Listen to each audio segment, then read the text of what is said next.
현재 83세의 오상환 소방기술사입니다. 1941년생으로 초등학교 3학년 때에 6.25 한국전쟁을 겪고 겨우 중학교를 졸업하고 학업을 중단한 채 18살 어린 나이에 군대에 2등병으로 자원 입대했습니다. 4.19 민주혁명, 5.16 군사혁명, 6.3 사태, 무장공비 침투, 월남 파병 참전 등 격동의 시대에 군복무 12년을 마치고 중사로 전역하여 사회에 첫 발을 내디뎠습니다. 군 전역 후 피눈물 나는 노력으로 보일러 취급기능사 1급에 합격하고 그 후로도 집념의 주경 야독은 계속되어 이온물 취급기능사 2급에서 1급, 열관리기능사 2급, 환경산업기사, 열관리기사, 소방기사 등의 국가기술 자격을 취득하였습니다. 환갑을 훌쩍 넘어 공조냉동기계기사 그리고 합격률 2.8%의 소방기술사 시험에 전 종목 기술사 중 전국 최고령으로 합격하고 그 후에 고등학교 졸업 검정고시와 건축설계공학 독학사 학위를 취득하였습니다. 67세에 서울시립대학교 도시과학대학원 방재공학과 석사과정을 마치고 다시 서울시립대학교 일반대학원 재난과학과 박사과정에 입학, 73세에 재난과학 박사 학위를 취득하였습니다. 15년여 동안 신축 현장 소방 책임감리 업무를 수행하다가 최근에는 초고층 건축물 성능위주 설계 업무를 수행하고 있습니다. 한편으로는 소방 분야의 규제개혁 전문가로서 소방제도 개선을 위해 노력하고 있습니다. 우선 성능위주 설계, 확인, 평가, 심의제도 개선이 필요합니다. 소방청 및 각 시도 소방본부의 성능위주 설계 가이드라인의 범위 내에서 사전 검토하여 설계를 진행합니다. 하지만 가이드라인 범위를 벗어난 일부 심의위원 개인의 의견으로 과대한 설계가 되어 공사 비용 증가로 인한 건축주의 불만이 팽배하고 향후 시공 시에 적용이 곤란한 경우가 많습니다. 그러므로 심의는 가이드라인 범위 내에서 권장하도록 개선이 필요합니다. 성능 위주 설계 가이드라인도 법적인 사항이 아닌 권장 사항입니다. 소방공사의 감리 제도도 개선이 필요한데 첫 번째로 비상주 감리 제도 개선이 필요합니다. 비상주 감리, 일반 감리 제도는 소방 감리원이 공사 현장에 상주 근무하지 않냐고 일주일에 1회씩 공사 현장을 방문하여 감리 업무를 수행하는 제도입니다.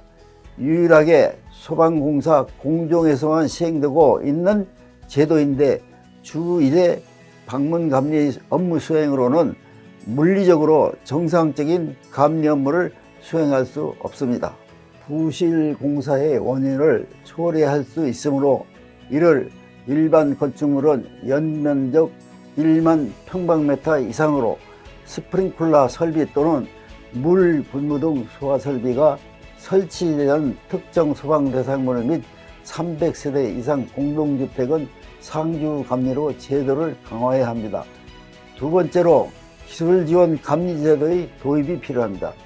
기술지원 감리제도는 현장 상주 감리원과는 별개로 본사에서 본사 현장 감리원을 기술지도 및 지원하는 감리원을 배치 운영하는 제도입니다. 건축, 기계, 전기 분야 등 타 공정에서는 오래전부터 관급 공사 및 민간 공사에서 모두 시행하는 제도인데 소방 분야도 이를 도입함으로써 국민의 생명과 재산을 보호하는 화재 예방 안전 목표를 더욱 향상시켜야 할 것입니다. 소방감리 책임자로 워커힐, 호텔, 카지노 소방감리 업무를 진행한 적이 있고 남양주시 에그린 아파트, 두산 벤처다임 신축 현장, 청주시 사직동 두산 리브 제니스 신축 현장 감리를 진행하였습니다. 그 후 송도 글로벌대학교 신축 현장과 청주의 두산 리브 제일시티와 한신 센트럴파크 현장 감리 업무를 진행하였습니다. 한편으로는 한국화재소방학회 감사, 한국화재감식학회 감사, 한국소방기술사회 감사, 한국기술사회 대의원, 한국소방감협회 고문 등으로 활동하였고 현재 세이프타임즈 논설위원과 한국소방정책학회 산학협동이사로 활동하고 있습니다. 소방방지의 업무 수행은 매우 난해한 업무입니다. 국민의 생명과 재산을 보호하는 막중한 책임감으로 정의롭게 업무를 수행해야 합니다. 편법과 비리에서 벗어나 열심히 노력하는 성실한 방재 엔지니어로 소방제도의 규제개혁으로 우리 대한민국이 재난선진국으로 도약하도록 업무에 임하는 마지막 날까지 노력하고 싶습니다. 어느덧 80 나이를 훌쩍 넘어서니 정말로 세월은 유수와 같이 흐른다는 것을 실감하게 됩니다. 우리에게 주어진 세월의 시간들은 가장 중요하고 아까운 것인지도 모릅니다. 청춘이란 풍부한 상상력과 왕성한 감수성과 탁월한 정신력일 것입니다. 그래서 때로는 20살의 청년보다 60살의 노인이 청춘일 수도 있다고 사무엘 울만은 청춘에서 말했습니다. 아무리 어려움에 닥쳐 있어도 젊음과 패기, 역경을 헤쳐나가고자 하는 집념, 강인한 정신력으로 많은 어려움들을 극복해 나가야 할 것입니다. 저는 지금까지 두 가지 사항을 항상 마음속에 새기며 실천하면서 살아왔습니다. 첫 번째는 건강 유지입니다. 인생을 행복하게 살아가려면 무엇보다 건강해야 합니다. 건강하게 살기 위한 생활 습관을 철저하게 실천해야 합니다. 나이가 들어 고령화하면 자연적으로 근력이 감소되어 걸을 때 휘청거리며 비틀거리는 노인들이 보행하는 모습은 바로 근력 감소증이 원인입니다. 40, 50대부터 등산과 걷기 운동과 같은 유산소 운동, 근력 운동, 단백질 섭취를 습관화하여 건강한 삶을 유지해야 합니다. 두 번째는 바로 평생 공부입니다. 급변하는 세상의 발전하는 과정을 따라가려면 열심히 공부해야 합니다. 자신에게 무기가 될 수 있는 자격증을 취득해야 하고 실무 기술을 향상해야 합니다.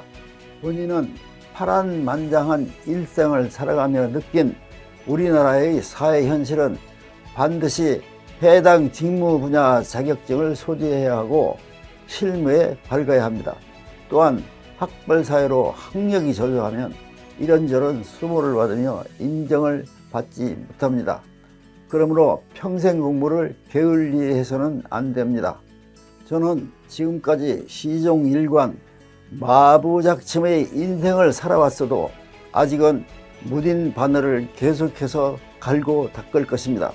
현재 우리나라는 IMF 한파보다 더한 정치, 경제, 사회 불안으로 온 국민이 시리에 빠져 있습니다. 더욱이 우리 방재 엔지니어들은 더 어렵습니다. 하지만 지금 중요한 것은 이를 극복하겠다는 불굴의 용기와 마음의 상태일 것입니다. 현장에서, 강의실에서 또는 도서관에서 역경과 싸우는 우리 소방기술인 모두가 새해에는 일치월장 도약하여 우뚝 일어서는 한 해가 될 것임을 확신하며 아울러 희망과 용기 그리고 기쁨과 힘의 메시지를 보냅니다.